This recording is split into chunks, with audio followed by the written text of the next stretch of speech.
Monica Bellucci, mythe vivant du cinéma. Monica Bellucci. Un nom qui résonne comme une légende, une silhouette devenue symbole, un regard capable de traverser les époques sans jamais perdre de sa force. Actrice, mannequin, icône de beauté, mais aussi femme libre et complexe, Monica Bellucci est souvent décrite comme l'une des plus belles femmes du monde. Pourtant, derrière cette image façonnée par les projecteurs, les tapis rouges et les magazines internationaux, se cache une trajectoire bien plus profonde qu'un simple conte de fées glamour. Depuis ses débuts précoces dans le mannequinat jusqu'à ses rôles marquants dans le cinéma d'auteur européen et les superproductions hollywoodiennes, Monica Bellucci a su imposer une présence rare, mêlant sensualité naturelle, intelligence émotionnelle et courage artistique. Elle n'a jamais été qu'un visage parfait. Elle est devenue une actrice respectée, parfois controversée, souvent admirée, toujours fascinante. Sa vie personnelle, abondamment commentée par la presse, a contribué à nourrir son aura mystérieuse. Mariage médiatisé, relations passionnées, choix de vie assumé, maternité tardive, indépendance farouche, Monica Bellucci n'a jamais cherché à correspondre aux attentes traditionnelles imposées aux femmes, encore moins dans l'industrie du cinéma. Elle a tracé son propre chemin, refusant d'être enfermée dans des rôles dictés par l'âge, la nationalité ou les standards hollywoodiens. Aujourd'hui, alors qu'elle a franchi le cap des 60 ans, Monica Bellucci continue de surprendre. Loin de disparaître avec le temps, elle semble au contraire atteindre une forme d'apogée artistique et personnelle. Dans des interviews récentes, elle s'est montrée plus libre que jamais, révélant des vérités que beaucoup soupçonnaient depuis longtemps. Sa relation au corps, à la célébrité, au désir, au temps qui passe, et surtout à elle-même. Mais connaissons-nous réellement Monica Bellucci ? Connaissons-nous la petite fille née dans une famille modeste d'Italie centrale, élevée entre les champs, le travail agricole et les rêves silencieux d'un autre avenir ? Connaissons-nous l'adolescente studieuse qui voulait devenir avocate avant que le destin ne la pousse vers la mode, puis vers le cinéma ? Connaissons-nous la femme derrière l'icône, celle qui a douté, souffert, résisté et choisi, souvent à contre-courant ? Cette vidéo n'est pas seulement le récit d'une carrière exceptionnelle. C'est le portrait complet d'une femme qui a traversé les décennies sans jamais renoncer à son identité. De ses premières années à Città di Castello à ses rôles les plus audacieux, de ses succès internationaux à ses choix personnels les plus intimes, nous allons explorer la véritable histoire de Monica Bellucci. Une histoire faite de travail acharné, de renoncement, de prise de risques et de victoires silencieuses. Une histoire qui nous rappelle que la beauté peut être une porte d'entrée, mais qu'elle ne suffit jamais à construire une légende durable. Et surtout, une histoire qui prouve que le temps, loin d'être un ennemi, peut devenir l'allié le plus précieux de celles et ceux qui osent rester fidèles à eux-mêmes. Installe-toi confortablement, car ce voyage à travers la vie de Monica Bellucci ne fait que commencer. Enfance, origine et premières aspirations de Monica Bellucci. Monica Bellucci voit le jour le 30 septembre 1964 dans la petite ville de Città di Castello, nichée au cœur de l'Italie centrale. Loin des projecteurs, loin du luxe et de l'agitation des grandes capitales culturelles, son enfance débute dans un environnement simple, presque austère, mais profondément humain. Sa naissance est en elle-même perçue comme un miracle. Les médecins avaient diagnostiqué une infertilité à sa mère, Maria Giustinelli, rendant toute grossesse hautement improbable. Pourtant, contre toute attente, Maria tombe enceinte, et l'arrivée de Monica est vécue comme un événement exceptionnel, presque providentiel, au sein de la famille. Monica grandit comme enfant unique dans un foyer modeste mais uni. Sa mère est artiste peintre, une femme sensible, créative, dotée d'un regard attentif sur le monde. Son père, Luigi Bellucci, travaille dans l'agriculture. Il s'occupe notamment de la culture de légumes, de fruits et de la vinification. La famille vit près des terres agricoles, dans un quotidien rythmé par le travail manuel, les saisons et la nécessité de contribuer ensemble à la survie économique du foyer. Cette réalité forge très tôt le caractère de Monica. Dès l'âge de 5 ans, ses parents commencent à l'impliquer dans les tâches agricoles. Il ne s'agit pas d'une contrainte brutale, mais plutôt d'une transmission de valeurs, le respect du travail, la solidarité familiale et l'importance de l'effort. Monica accompagne son père lorsqu'il mène le bétail au pâturage, aide sa mère dans les activités domestiques et participe à la production de nourriture cultivée à la maison. Ces expériences, bien que formatrices, ne correspondent cependant pas aux aspirations profondes de la jeune fille. Très tôt, Monica ressent une forme de décalage entre le monde dans lequel elle évolue et celui qu'elle imagine. Lorsqu'elle accompagne ses parents en ville pour acheter des semis ou du matériel, son regard est irrésistiblement attiré par les vitrines, les enseignes lumineuses et surtout par les affiches représentant des mannequins élégants, sophistiqués, incarnant une beauté presque irréelle. Ces images la fascinent. Elles éveillent en elle un désir diffus mais puissant, celui d'un ailleurs, d'une vie différente, plus vaste que les limites de son environnement rural. Cependant, Monica est parfaitement consciente de la réalité économique de sa famille.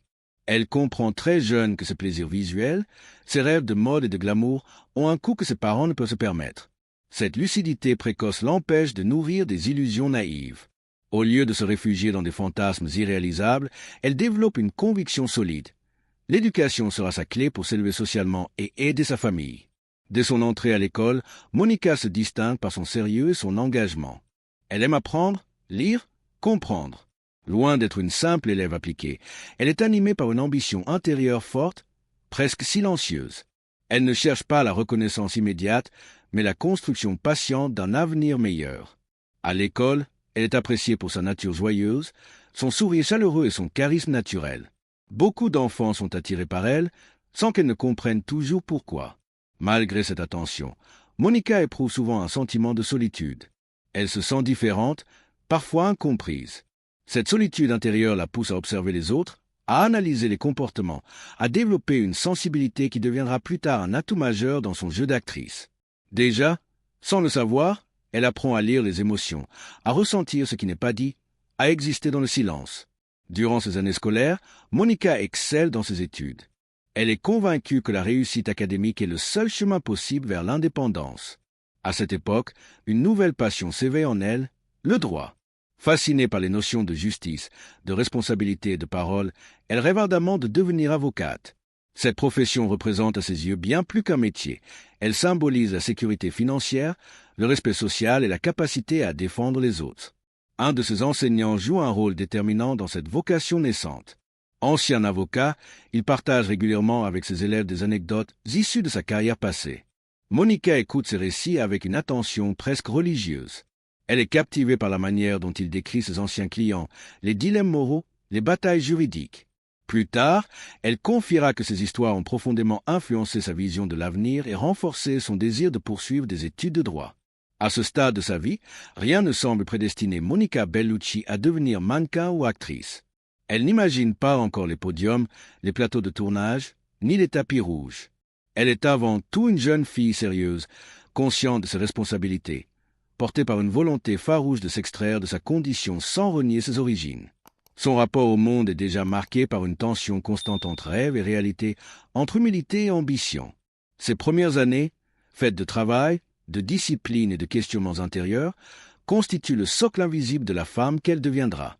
Bien avant que le monde ne découvre son visage, Monica Bellucci force son caractère dans l'ombre, apprenant que la beauté, aussi évidente soit-elle, ne vaut rien sans détermination, intelligence et courage. Les débuts dans le mannequinat et le tournant décisif vers Milan. L'entrée de Monica Bellucci dans le monde du mannequinat ne résulte ni d'un plan soigneusement élaboré ni d'un désir obsessionnel de célébrité. Elle survient presque par hasard, comme une porte entr'ouverte par le destin au moment précis où la jeune femme cherche simplement un moyen de financer ses études. À l'âge de 16 ans, alors qu'elle poursuit encore sa scolarité à Città di Castello, un ami de son père, directeur d'une petite agence de mode, remarque sa beauté singulière et lui propose de poser pour quelques séances photos. Monica accepte, sans imaginer que cette décision apparemment anodine marquera le début d'une transformation radicale de sa vie. Dès ses premières expériences devant l'objectif, Monica se sent étonnamment à l'aise. Elle ne perçoit pas le mannequinat comme une performance artificielle, mais comme un jeu d'images, une manière silencieuse d'exprimer des émotions. Plus tard, elle confiera que le rapport à la photographie lui est venu naturellement, presque instinctivement. Elle aime observer la lumière, comprendre les angles, dialoguer avec l'appareil sans prononcer un mot. Pourtant, malgré cet attrait nouveau, elle ne renonce pas à ses ambitions académiques. Le mannequinat n'est alors pour elle qu'un moyen pragmatique de subvenir à ses besoins. À 18 ans, fidèle à son projet initial, Monica s'inscrit à la faculté de droit de l'université de Pérouse. Elle nourrit toujours le rêve de devenir avocate.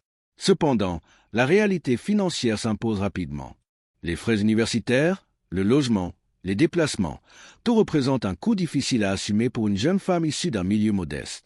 Pour faire face, Monica travaille comme serveuse dans une pizzeria locale.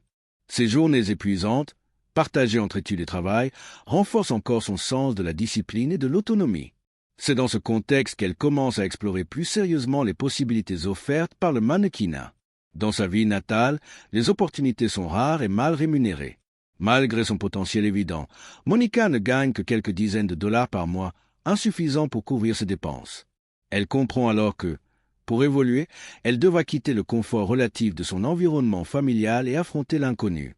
Cette prise de conscience marque un tournant psychologique majeur. Avec une détermination calme et inébranlable, Monica annonce à ses parents sa décision de déménager dans une grande ville. Elle choisit Milan, capitale italienne de la mode, espérant y concilier ses études de droit et une carrière plus stable dans le mannequinat. Ce choix n'est pas sans crainte. Milan est une métropole compétitive, exigeante, où les échecs sont nombreux et les réussites rares. Mais Monica est prête à prendre ce risque. À son arrivée à Milan, la réalité se révèle bien plus rude qu'elle ne l'avait imaginé. Loin des images glamour associées à la mode, elle se retrouve à partager une petite chambre avec un autre immigrant, dans des conditions précaires. Les castings sont impitoyables, les refus fréquents. Pour survivre, elle reprend un emploi de serveuse dans un café local.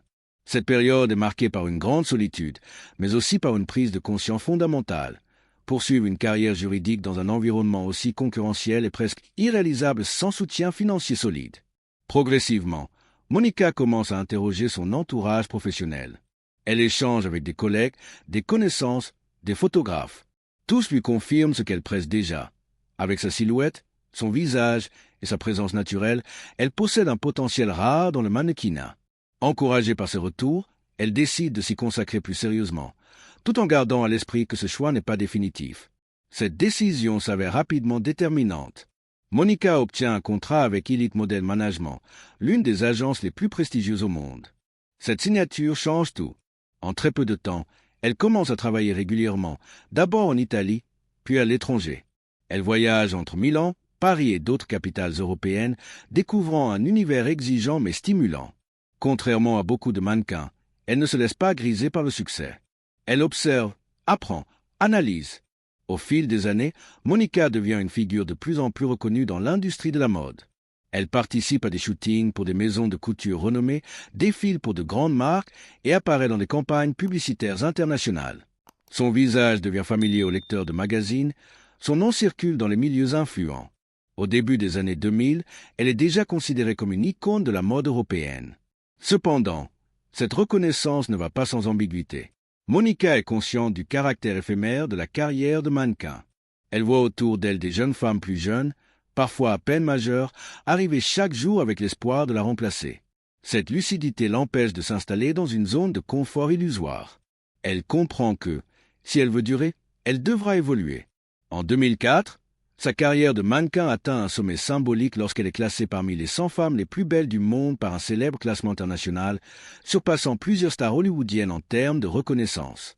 Ce titre, bien que flatteur, ne constitue pas pour elle une finalité. Au contraire, il renforce son désir de prouver qu'elle est bien plus qu'un simple visage. Derrière les flashs et les couvertures de magazines, une réflexion plus profonde s'opère. Monica commence à ressentir un besoin irrépressible d'expression, de narration, de profondeur émotionnelle. Le mannequinat, aussi prestigieux soit-il, ne suffit plus à nourrir son esprit. Sans encore le savoir, elle se trouve à l'orée d'un nouveau chapitre de sa vie, le cinéma. Les premiers pas au cinéma et la percée internationale. Le passage de Monica Bellucci du mannequinat au cinéma ne s'est pas fait dans la précipitation, ni sous l'effet d'un simple coup de chance. Il s'agit plutôt d'une transition progressive, presque introspective, nourrie par un désir croissant de profondeur artistique. Si le mannequinat lui a offert une visibilité internationale et une indépendance financière, il ne répond plus entièrement à son besoin d'expression. Monica ressent de plus en plus fortement l'envie de raconter des histoires, d'incarner des personnages, de se confronter à des émotions complexes. Cette aspiration marque le véritable point de départ de sa carrière d'actrice. En 1990, le destin frappe à nouveau à sa porte. Le réalisateur italien Carlo Vanzina découvre une photographie de Monica Bellucci dans un magazine et est immédiatement frappé par son charisme naturel. Il la recommande alors au cinéaste Dino Risi, qui recherche un nouveau visage pour sa mini-série télévisée Vita qua Figli. Monica, qui n'a jamais envisagé sérieusement de devenir actrice, est surprise par cette proposition. Elle accepte néanmoins de passer un casting, curieuse de découvrir ce nouvel univers. Elle est finalement sélectionnée et fait ses débuts à l'écran en 1991 dans ce téléfilm diffusé en 2 parties sur la télévision italienne. Elle y incarne Elda, un rôle modeste mais formateur. Pour Monica, cette première expérience est à la fois déstabilisante et révélatrice. Elle découvre les exigences du jeu, la discipline du tournage, la nécessité d'exprimer des émotions avec justesse. Loin de se sentir intimidée, elle éprouve un sentiment inédit, celui d'être exactement à sa place. La même année, elle apparaît dans son premier long-métrage, La Rifa, réalisé par Francesco Laudadio. Bien que le film ne rencontre pas un immense succès international, il permet à Monica de se familiariser davantage avec le langage cinématographique. Elle comprend rapidement que jouer nécessite bien plus que de la beauté ou de la présence. Cela exige une compréhension fine des personnages, une écoute attentive des partenaires et une grande humilité face au métier. Le véritable tournant survient en 1992, lorsque Monica Bellucci est choisie pour apparaître dans Dracula de Bram Stoker, réalisé par Francis Ford Coppola. Cette opportunité inattendue marque son entrée sur la scène internationale. C'est le fils du réalisateur, Roman Coppola, qui découvre sa photographie dans un magazine italien et suggère son nom à son père. Intrigué, Francis Ford Coppola organise une rencontre avec la jeune actrice à Los Angeles, alors qu'elle se trouve aux États-Unis pour une séance photo à New York. Lors de cet entretien, Monica impressionne par sa simplicité, son sérieux et son intensité naturelle. Malgré ses réserves initiales concernant son niveau d'anglais et son adaptation à Hollywood, elle accepte le rôle. Elle incarne l'une des 3 épouses de Dracula, un personnage sensuel et mystérieux. Bien que sa présence à l'écran soit relativement brève, son interprétation marque durablement les esprits. Son regard, sa gestuelle et son aura contribuent à faire de ce rôle un moment mémorable du film. Cette expérience hollywoodienne est déterminante. Monica prend conscience de son potentiel en tant qu'actrice, mais aussi des défis qui l'attendent. Elle décide de ne pas s'installer durablement à Los Angeles. Au lieu de cela, elle retourne en Italie avec une résolution claire, se former sérieusement au métier d'actrice. Elle s'inscrit à des cours d'art dramatique, déterminée à dépasser les préjugés liés à son passé de mannequin. Cette période d'apprentissage est marquée par des sacrifices. Beaucoup de ses amis quittent l'université, fondent des familles, construisent des carrières plus conventionnelles. Monica, elle, accepte l'incertitude. Elle affronte les critiques, les doutes et parfois le mépris de ceux qui la considèrent uniquement comme une belle image. Pourtant, elle persévère, animée par une conviction profonde. Le talent se construit par le travail. Pendant plusieurs années, elle enchaîne les rôles dans le cinéma italien. Bien que ce projet lui permette d'affiner son jeu, elle se sent limitée par le manque de visibilité internationale. Elle aspire à une carrière qui dépasse les frontières nationales. En 1995, elle apparaît dans la mini-série biblique Joseph, qui remporte un Emmy Award. Cette reconnaissance renforce sa confiance et confirme son potentiel sur la scène internationale.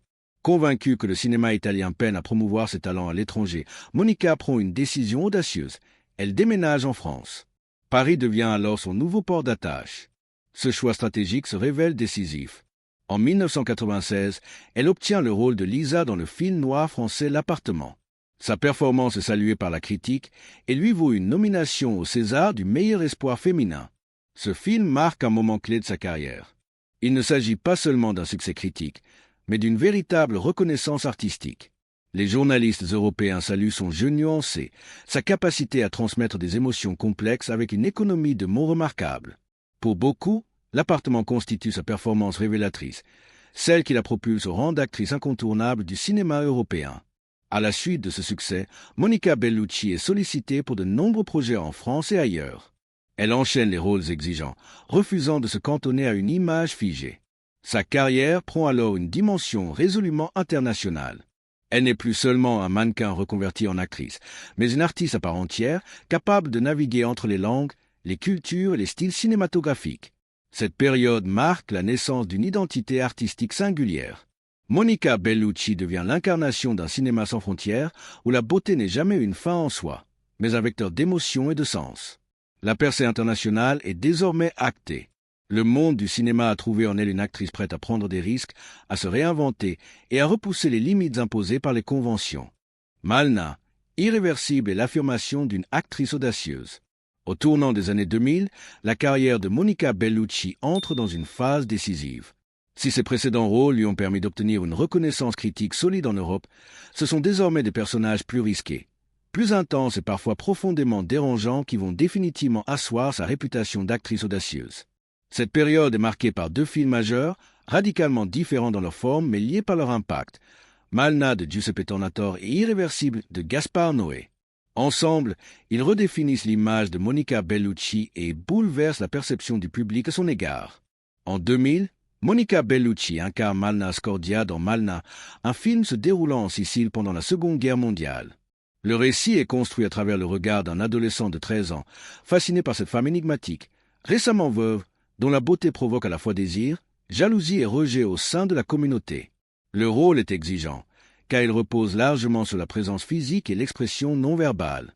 Les dialogues sont rares, et c'est principalement par le regard, la posture et le silence que Bellucci raconte la tragédie de son personnage. La performance de Monica Bellucci dans Malna est unanimement saluée. Les critiques soulignent sa capacité à incarner une femme à la fois idéalisée et persécutée, prisonnière d'un regard masculin omniprésent. Kevin Thomas, du Los Angeles Times, évoque une interprétation héroïque et poignante, tandis que The Guardian décrit ce rôle comme celui qui révèle pleinement son talent au monde entier. Grâce à Malna, Monica Bellucci accède au statut de star internationale. Le film rencontre un immense succès, notamment après sa distribution aux États-Unis par Miramax, malgré la censure de certaines scènes jugées trop explicites pour le public américain. Mais là où beaucoup d'actrices auraient capitalisé sur cette image glamour et rassurante, Monica Bellucci fait un choix radicalement opposé. En 2002, elle accepte de jouer dans Irréversible, un film de Gaspar Noé, connu pour son cinéma expérimental, brutal et sans concession. Le contraste avec Malna est total. Irréversible est un film violent, dérangeant, construit à rebours et destiné à provoquer une réaction viscérale chez le spectateur. Dans ce film, Monica Bellucci incarne Alex, une jeune femme victime d'une agression sexuelle d'une brutalité extrême. La scène centrale du film, tournée en un seul plan séquence de près de 9 minutes, est l'une des plus controversées de l'histoire du cinéma contemporain. Elle met à l'épreuve non seulement le public, mais aussi l'actrice elle-même. Monica Bellucci accepte ce rôle en pleine conscience des conséquences possibles sur sa carrière et sur son image publique. La première projection de Irréversible au Festival de Cannes 2002 provoque un scandale immédiat. Une partie du public quitte la salle, certains spectateurs qualifiant le film d'insupportable. Pourtant, au-delà de la polémique, la performance de Bellucci est largement reconnue comme exceptionnelle. Les critiques soulignent son courage, sa sincérité et sa capacité à affronter des thèmes que peu d'actrices osent aborder. Variety salue une interprétation mémorable, tandis que Gaspar Noé lui-même décrit son travail comme incroyablement audacieux. Ce rôle marque un point de non-retour dans la carrière de Monica Bellucci. Elle prouve définitivement qu'elle n'est pas prisonnière de son image de femme fatale ou de muse glamour. Elle devient une actrice capable de porter des films difficiles, de s'engager physiquement et émotionnellement dans des projets extrêmes. Irréversible est aujourd'hui étudié dans les écoles de cinéma du monde entier, et la performance de Bellucci y est souvent citée comme un exemple de courage artistique absolu. Parallèlement à ces projets intenses, Monica Bellucci continue d'explorer d'autres registres. En 2001, elle joue dans Le Pacte des loups de Christophe Gans, un film historique mêlant action, mystère et fantastique. Elle y incarne une courtisane et espionne papiste, un rôle secondaire mais marquant. Bien que certains critiques estiment son personnage sous-exploité, le film connaît un immense succès commercial, attirant plus de 5 millions de spectateurs en France et rencontrant un large public à l'international. En 2002, elle surprend à nouveau en incarnant Cléopâtre dans Astérix et Obélix, Mission Cléopâtre, réalisée par Alain Chabat. Dans cette comédie à grand succès, Monica Bellucci dévoile un sens de l'autodérision et un talent comique que le public ne lui connaissait pas encore. Elle décrit souvent ce tournage comme l'un des plus joyeux de sa carrière. Le film devient un phénomène culturel, vendant des millions de billets et confirmant sa popularité auprès d'un public beaucoup plus large. Cette période intense démontre la capacité exceptionnelle de Monica Bellucci à naviguer entre des univers cinématographiques radicalement opposés. Du drame historique à la comédie populaire, du cinéma d'auteur le plus radical aux superproductions, elle refuse toute forme de catégorisation. Son choix de rôle révèle une ligne directrice claire, la liberté artistique avant tout. Avec Malna et Irréversible, Monica Bellucci s'impose définitivement comme une actrice qui ne craint ni le scandale ni la complexité. Elle accepte la vulnérabilité, l'exposition et parfois la controverse pour servir des œuvres qu'elle juge nécessaires. Cette audace, rare dans une industrie souvent conservatrice, devient l'un des traits les plus marquants de son identité artistique et prépare le terrain pour la suite de sa carrière internationale. Hollywood, Matrix et la reconnaissance mondiale. Après avoir marqué durablement le cinéma européen avec des rôles aussi emblématiques que Malna et Irréversible, Monica Bellucci franchit une nouvelle étape décisive dans sa carrière, son installation durable sur la scène du cinéma international et plus particulièrement à Hollywood. Contrairement à de nombreuses actrices européennes qui tentent une transition difficile vers l'industrie américaine, Bellucci aborde cette phase avec lucidité et stratégie. Elle ne cherche ni à renier son identité, ni à se conformer aux standards hollywoodiens. Au contraire, elle s'impose précisément par ce qui la distingue.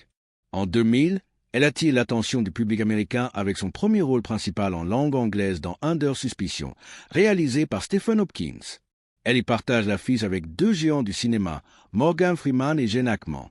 Bellucci incarne Chantal Hearst, un personnage complexe, sensuel et ambigu, loin des clichés habituels attribués aux actrices étrangères à Hollywood. Hopkins confiera plus tard avoir été profondément impressionné par sa performance dans l'appartement, au point d'adapter certains aspects du personnage pour mieux correspondre à sa personnalité et à son jeu. Le film est présenté en clôture du Festival de Cannes 2000, marquant la première apparition officielle de Monica Bellucci sur le tapis rouge cannois en tant que figure centrale du cinéma international.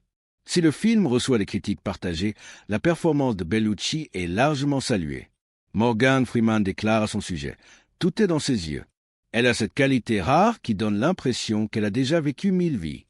Ce compliment, venant d'un acteur de cette stature, contribue fortement à légitimer Bellucci aux yeux du public américain. La même année, elle retourne au cinéma italien pour incarner Malna, mais l'impact de ce rôle dépasse rapidement les frontières européennes. Hollywood commence à s'intéresser sérieusement à elle. Variety la classe parmi les 10 jeunes actrices à surveiller, confirmant son statut de talent émerge à l'échelle mondiale. Pourtant, Monica Bellucci refuse de s'installer définitivement à Los Angeles. Elle choisit de conserver une carrière nomade, partageant son temps entre l'Europe et les États-Unis, refusant toute forme d'enfermement culturel. En 2003, sa carrière prend une dimension encore plus spectaculaire lorsqu'elle rejoint l'univers de Matrix, l'une des franchises de science-fiction les plus influentes de l'histoire du cinéma. Et voilà le parcours exceptionnel de Monica Bellucci. Bien plus qu'un simple symbole de beauté, elle est la preuve vivante qu'une femme peut traverser les décennies sans jamais perdre son identité, sa liberté ni sa puissance artistique.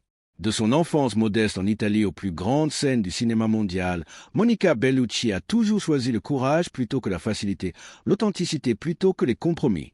À plus de 60 ans, elle continue d'inspirer, de surprendre et de redéfinir ce que signifie être une actrice, une femme et une icône.